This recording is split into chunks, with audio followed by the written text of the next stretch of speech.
Question number 3 from Linda to Anne. I'm going to start by continuing from the second question and just addressing a couple of things about this muse euterpe.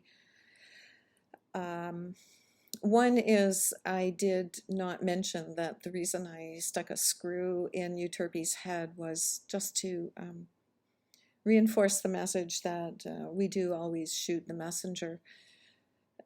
And that combined with the use of the color yellow. Yellow is one of those colors that inspires both attraction. Some people love yellow, and some days I love yellow, and other days and other people despise the color yellow. It's one of those colors that both attracts and repulses. And I think that most people who become aware of the urgency of climate change, and who, I don't even want to say who believe science, because science isn't really a matter of belief, who rely on science to keep them up to date with what is happening, and who have people who have the ability to deal with the possibility that science may come up with contradictory information at any time. We want to do the things that will prevent climate change from continuing, or we want to stop doing the things that are contributing to climate change, the human behaviors. So, and we're humans. And as much as we might be attracted to loving the earth, we are also attracted to the things that we love to do. And we're not always good at making the right decisions.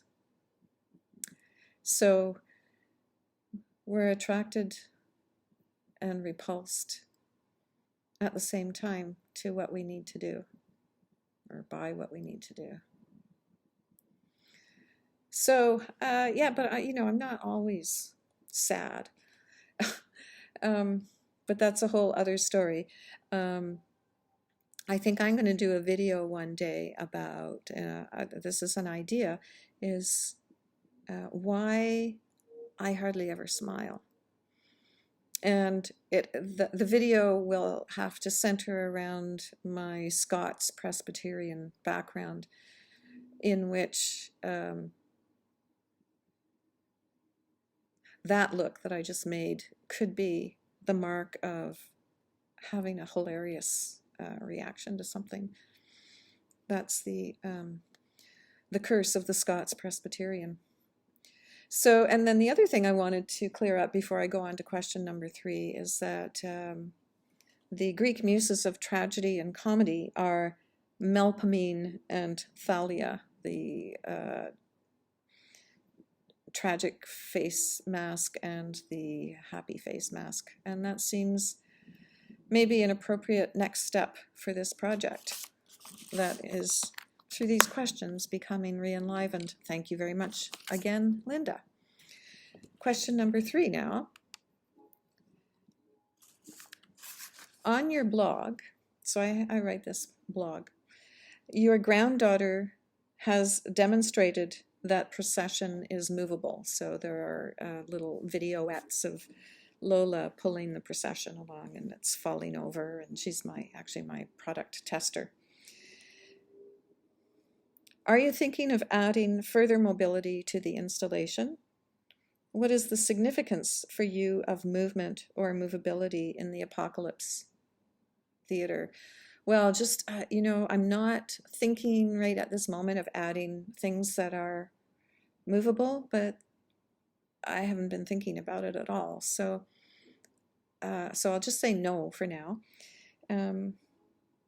And the significance of movability in the Apocalypse Theater is that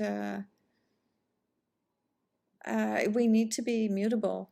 We need to be movable if in other words, we need to be able to change. And so things need to move. And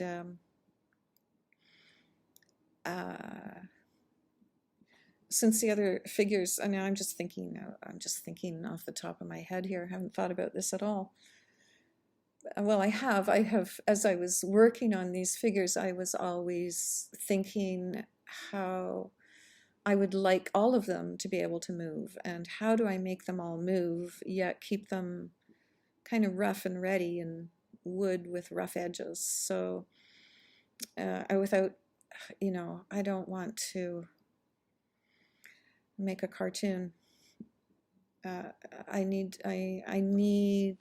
my hands to have been part of making this happen, not, after a lifetime of working at a computer and really favoring my head, I need my heart and my soul to be engaged. And my heart and soul does not engage when I'm on a computer, unfortunately. So, the significance of movability is, just off the top of my head, is we need to move. We need to change. And so many of us are willing or able to change, or to see what changes really do apply. We're so extremely privileged. We can do whatever we want, really. Oh, I think I'll go to, wherever this year, and we buy a ticket and we go. I mean, not during COVID, but during this part of COVID we are. We're also relieved. Oh, I'll stop now. But there you go. That's my answer, Linda. Question number 3.